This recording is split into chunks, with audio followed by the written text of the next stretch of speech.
En manchette, aujourd'hui, un conseil municipal mouvementé à Saint-Cuthbert. Bonjour à tous et bienvenue à votre bulletin d'information diffusé sur les ondes de CTRB, votre télévision locale et régionale. Aujourd'hui, le 9 septembre 2025, Alain Bellumeur au pupitre. On parle tout d'abord du projet d'implantation d'Hydro-Québec d'une nouvelle ligne de transport, ligne qui pourrait passer par Saint-Norbert ou Saint-Cuthbert.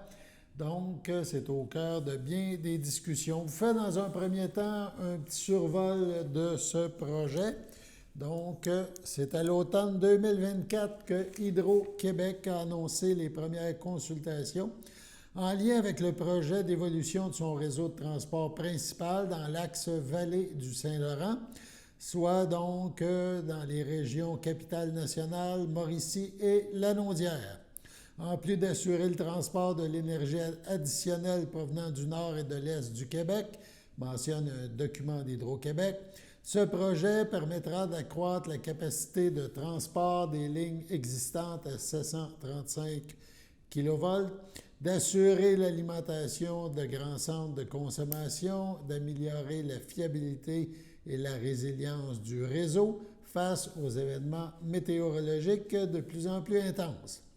Le projet comprend un poste de 735 kV dans la municipalité de Portneuf, un nouveau poste de 735 kV dans la MRC d'Autrey, une ligne à 735 kV d'une longueur de 200 km en deux tronçons, un premier d'environ 150 km entre les deux postes projetés et un second de 50 km entre le poste projeté dans la MRC d'Autrey et le futur poste Jean-Jacques Archambault à Sainte-Julienne. Pour notre dossier, il y a deux emplacements possibles. L'emplacement A1, étudié par Hydro-Québec, oui. L'emplacement A1 est situé dans la municipalité de Saint-Norbert, à l'extérieur des terres cultivées, mais en territoire agricole protégé et en milieu forestier. Le site est à proximité des lignes de 735 kV existantes, ce qui, mentionne Hydro, limite de façon importante la longueur des lignes requises pour raccorder celles-ci au poste. L'emplacement A1 permet donc de jumeler le tracé de la nouvelle ligne à une ligne existante sur l'ensemble du parcours.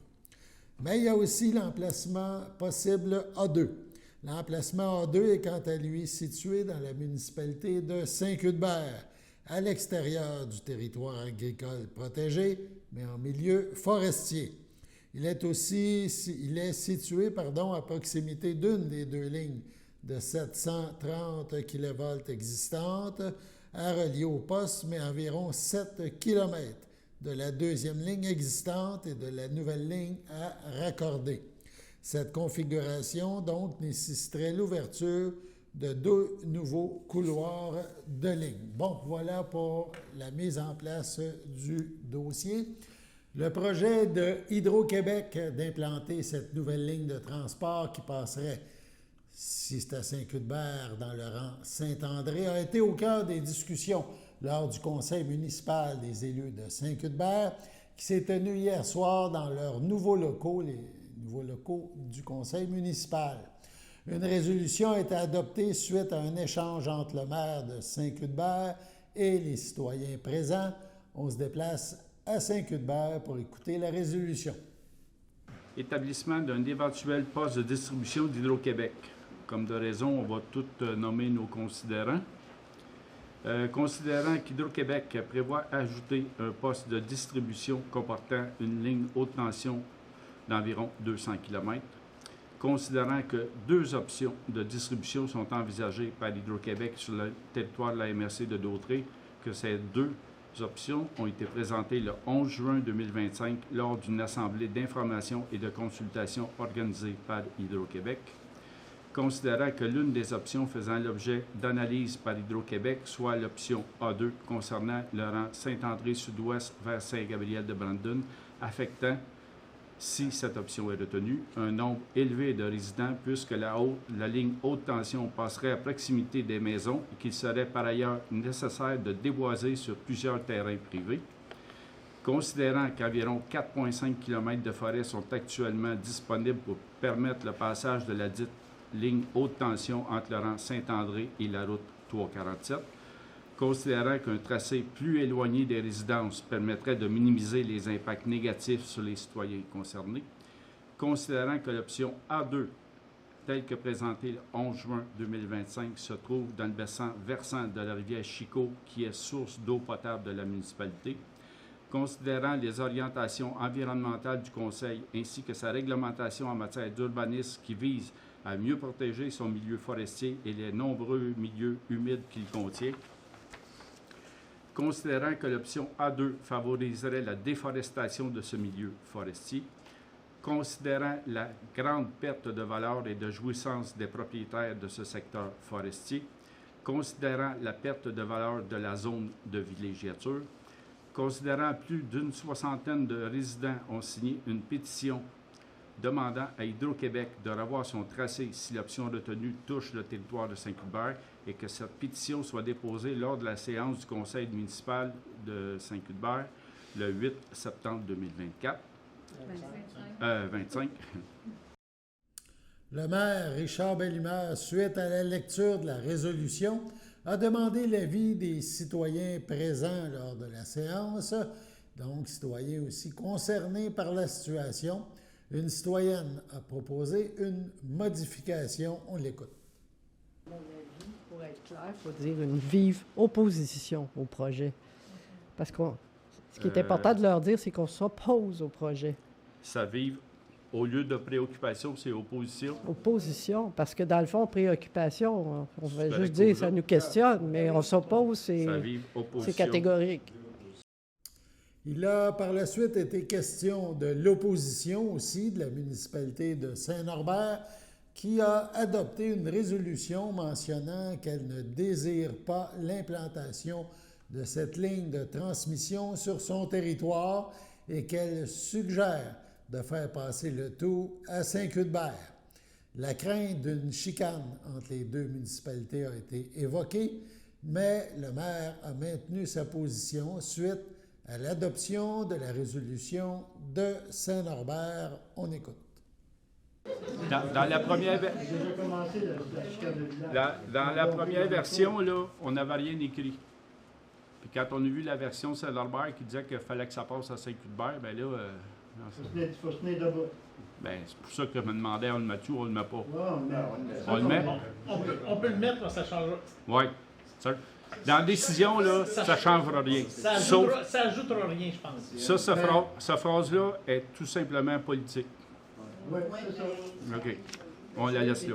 Mais c'est aussi que si socialement c'est inacceptable pour Saint-Cuthbert, c'est la seule force qu'on a par rapport à Hydro-Québec, c'est ce point-là. OK. C'est juste ça. Le conseil municipal a par la suite adopté la résolution et a mentionné qu'il suivrait ce dossier de près. Un autre extrait. C'est ça, c'est pas d'être méchant avec Saint-Norbert. Non. Juste de dire, Donc, il est proposé par Sylvain. Toupin, appuyé par Richard. Dion. Tout le monde est d'accord? Oui. OK. Suite à ça, là, c'est sûr qu'on va contacter l'Hydro s'il y a moyen d'avoir un autre meeting. Parce que je vous le dis, la prochaine fois qu'on entendait parler d'eux autres, c'était la décision. Fait que là, s'il y a un autre meeting possible, on verra. Puis suite à ça, moi, je vais l'appeler la mairesse de Saint-Norbert. Je veux partir d'une guéguerre, là, mais je vais lui dire là, pourquoi qu'on a écrit ça aussi. Sur ce, on passe à la pause. Votre station de télévision de Berthierville vous invite cordialement à son bingo hebdomadaire télédiffusé tous les samedis matins dès 9h30. Depuis longtemps, les fans de CTRB se divisent le joyeux montant de 600 $ chaque semaine à cette joute de bingo. N'oublions pas non plus le super bingo mensuel d'une cagnotte de 2000 $ que vous pourriez vous partager chaque premier samedi du mois. Un moment de fébrilité qui pourrait devenir payant pour plusieurs d'entre vous. Pour vous procurer ces fameuses cartes de jeu, les dépositaires participants sont à Berthierville, le dépanneur Formule 1, la station-service Arnois sur le boulevard Gilles Villeneuve, le marché IGA Extra Famille Mondor sur la rue Gabrielle Brissette, le marché Métro Boucher sur la rue Notre-Dame et la pharmacie Proxime sur la rue Frontenac. À Saint-Ignace de Loyola, le dépanneur Proxy sur la rue de la Traverse, la boucherie Aldo sur le rang Saint-Michel. C'est donc un rendez-vous hebdomadaire chaque samedi matin à 9h30 sur les ondes de CTRV, votre télévision locale et régionale, celle-ci toujours en haute définition. Toute l'équipe de CTRV vous remercie de votre fidélité et vous souhaite bonne chance.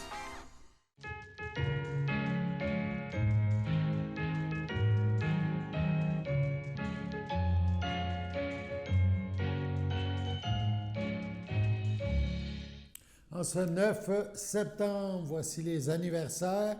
Le CABA, le Centre d'action bénévole d'Autrey, souhaite bonne fête à Noémie Heidi Copéry.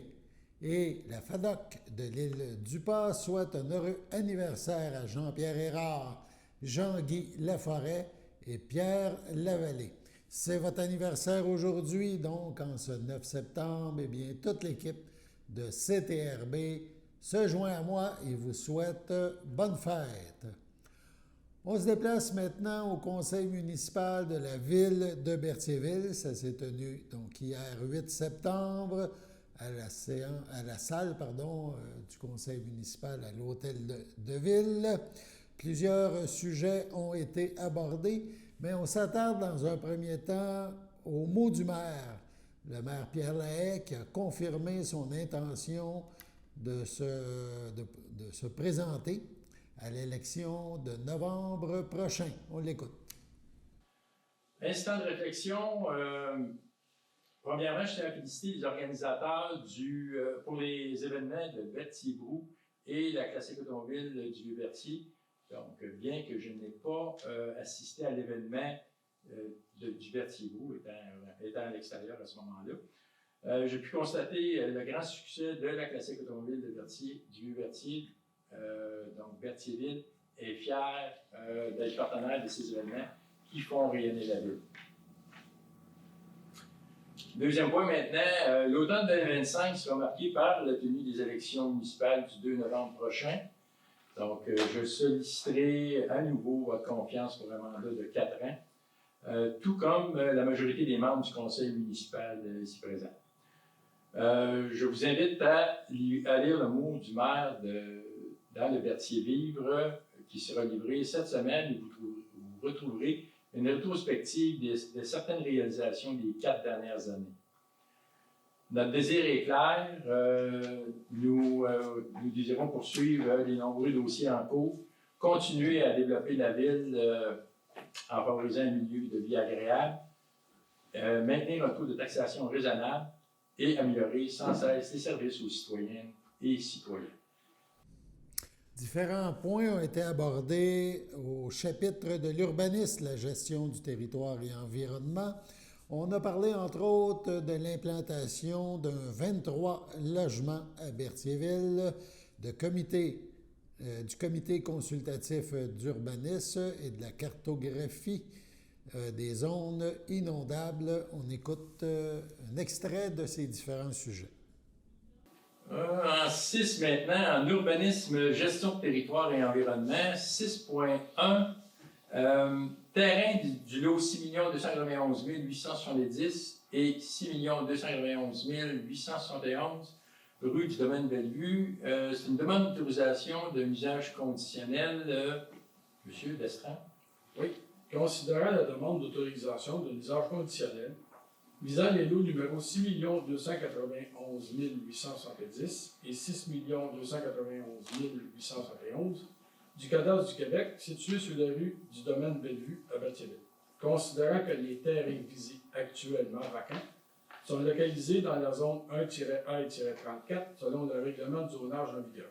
Considérant qu'en vertu de l'article 5 du règlement numéro 967 sur les usages conditionnels, Il est possible d'autoriser en tant qu'usage conditionnel les usages de type habitation multifamiliale.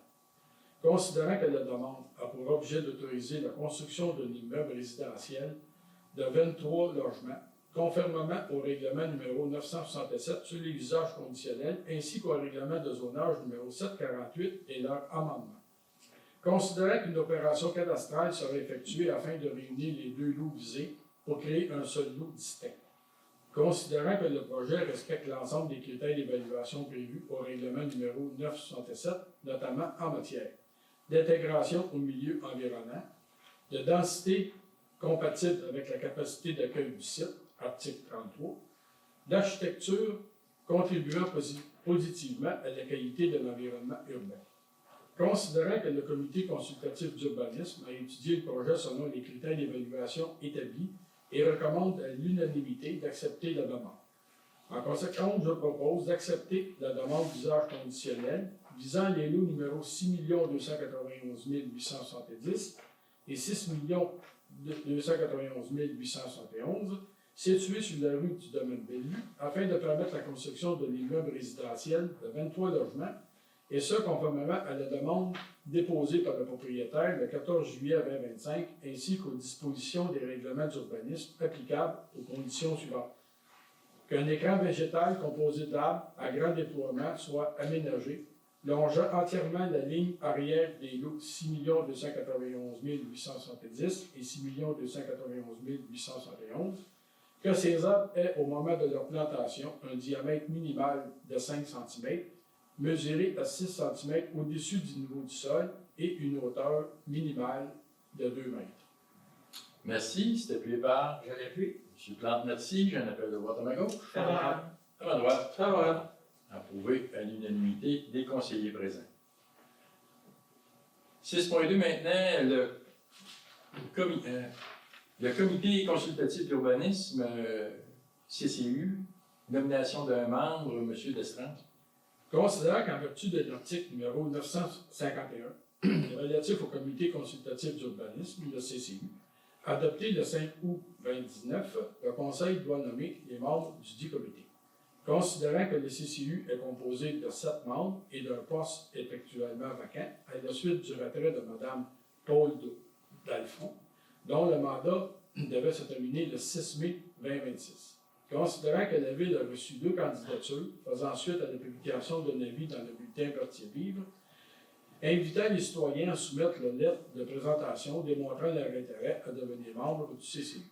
En conséquence, je propose de nommer Mme Marie Tellier, résidente de Ville de Berthierville, à titre de membre du comité consultatif d'urbanisme, et ce, à compter du 9 septembre 2025 jusqu'à la fin de son mandat, soit le 6 mai 2026. Merci. C'est appuyé par? Je l'appuie. M. Plante, merci. J'ai un appel de voix à ma gauche. Favorable. À ma droite. Favorable. Approuvé à l'unanimité des conseillers présents.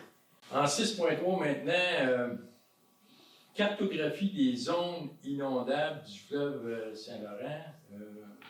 Madame Lebrun.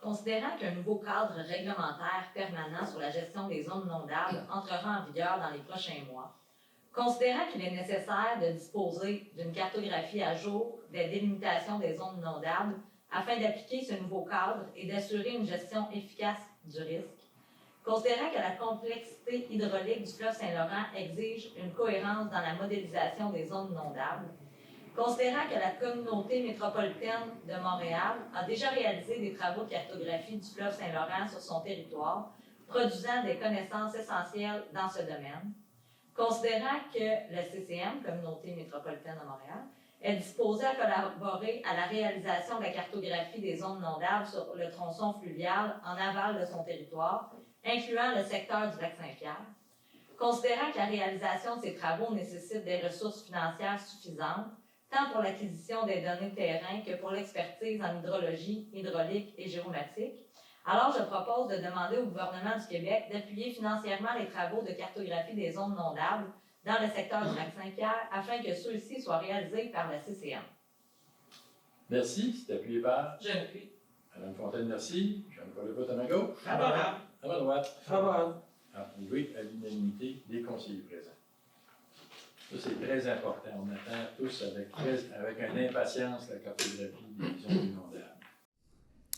Poursuivons ce tour d'horizon du conseil municipal à Berthierville en s'attardant au dossier loisirs et culture, différents points, notamment concernant les gymnases à Pierre-de-l'Estage et la politique de prêt d'équipement de la ville. On écoute un extrait.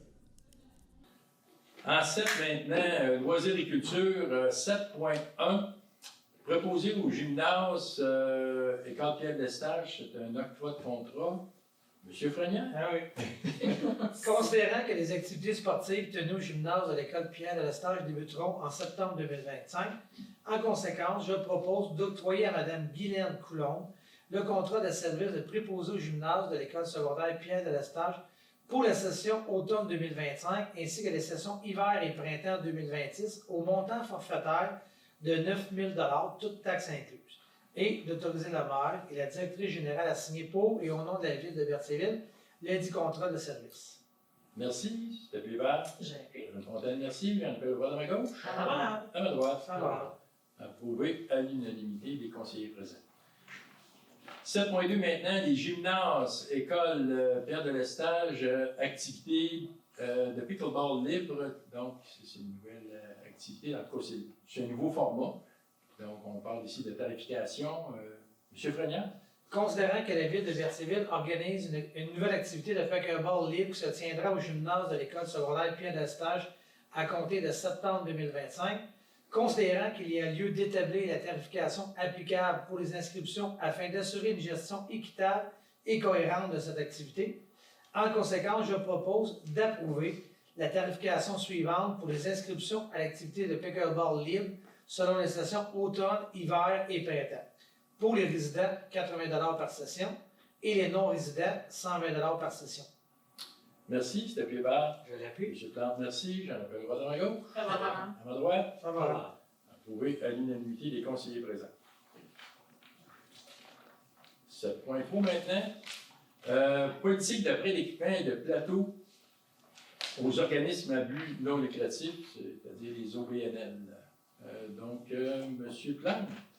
Considérant que la politique de prêt d'équipement et de plateau aux organismes à but non lucratif est en vigueur depuis le 7 avril 2014, considérant que certaines dispositions de la dite politique doivent être actualisées afin de mieux répondre aux besoins actuels, en conséquence, je propose d'adopter la nouvelle politique de prêt d'équipement et de plateau aux organismes à but non lucratif, telle que déposée et d'établir son entrée en vigueur à compter du 9 septembre 2025. Merci, c'est appuyé par Je l'appuie. Mme Lebrun, merci. J'en appelle au vote à ma gauche. Favorable. À ma droite. Favorable. Approuvé à l'unanimité des conseillers présents. Voici une plaque porte-clés des amputés de cœur. Quand vous utilisez une plaque porte-clés, vous protégez vos clés. Si vous les perdez, la personne qui les trouvera pourra appeler au numéro au dos de la plaque. Ou les déposer dans une boîte aux lettres. Puis, les amputés de guerre vous retourneront vos clés. Gratuitement! Commandez vos plaques porte-clés aujourd'hui à amputédeguerre.ca. Et améliorer la vie des personnes amputées comme moi. Merci.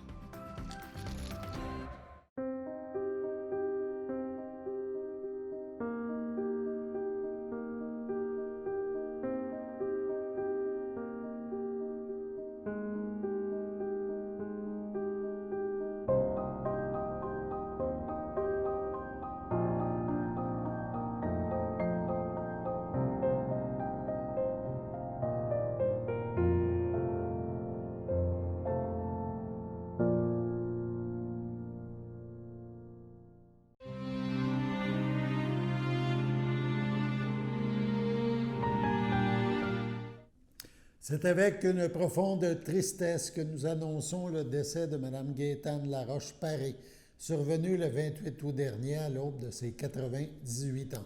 Elle était l'épouse de feu M. Hector Paré. Elle laisse dans le deuil sa fille Sylvie, son conjoint Paul Michaud, ses 4 petits-enfants, Julien Michaud, Mélissa Mongeau, Claire-Hélène Michaud, Stéphane Perron, Gabriel Michaud, Rodrigo De Castro et Hubert Michaud. Ses 2 arrière-petits-enfants, Gabriella et Xavier Michaud, son frère Jacques Laroche, Réjeanne Plouffe, et ses belles-sœurs Gisèle Saint-Georges, Thérèse Paré, Louise Paré et Lise Paré, Ses neveux et nièces, la belle famille de sa fille, les Michaud, et les amis de sa fille et de ses petits-enfants, ainsi que ses deux grandes amies, Bertrande Leclerc et Françoise Laferrière. C'était une femme extraordinaire, érudite et humble que tous et toutes adoraient. La famille vous accueillera vendredi 19 septembre dès 15h au complexe funéraire Efterio, rue Notre-Dame à Berthierville. Suivra un hommage qui aura lieu la même journée à 17h. Au CHDL de Saint-Charles-Borromée, le 19 août, à 70 ans, est décédée Mme Louise Roch, épouse de M. Serge Hérard, demeurant à Saint-Ignace de Loyola. Elle laisse dans le deuil, outre son époux, ses enfants. Martin Hérard, Élise Paré, Isabelle Hérard, Martin Bricot, Lily-Annie Hérard, Guillaume Turgeon, ses petits-enfants. Alexandre, Jacqueline, Charlotte, Mathéo et Zoé. Ses sœurs, ses beaux-frères et belles-sœurs.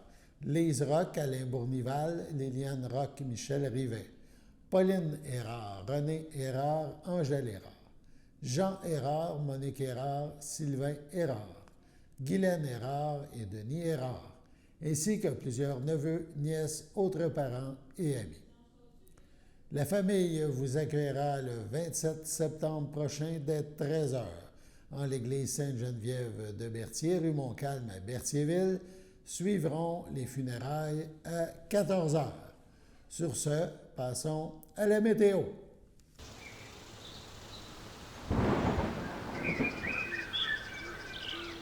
Bienvenue à votre météo de cette semaine. Aujourd'hui, mardi soir, ce sera dégagé. Une température de 17, un temps ressenti de 17. Mardi nuit, ce sera dégagé. Une température de 9, un temps ressenti de 9. Mercredi matin, ce sera ensoleillé avec passage nuageux.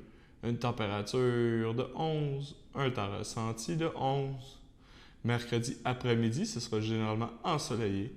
Une température de 24, un temps ressenti de 26. Mercredi soir, ce sera des passages nuageux. Une température de 19, un temps ressenti de 19.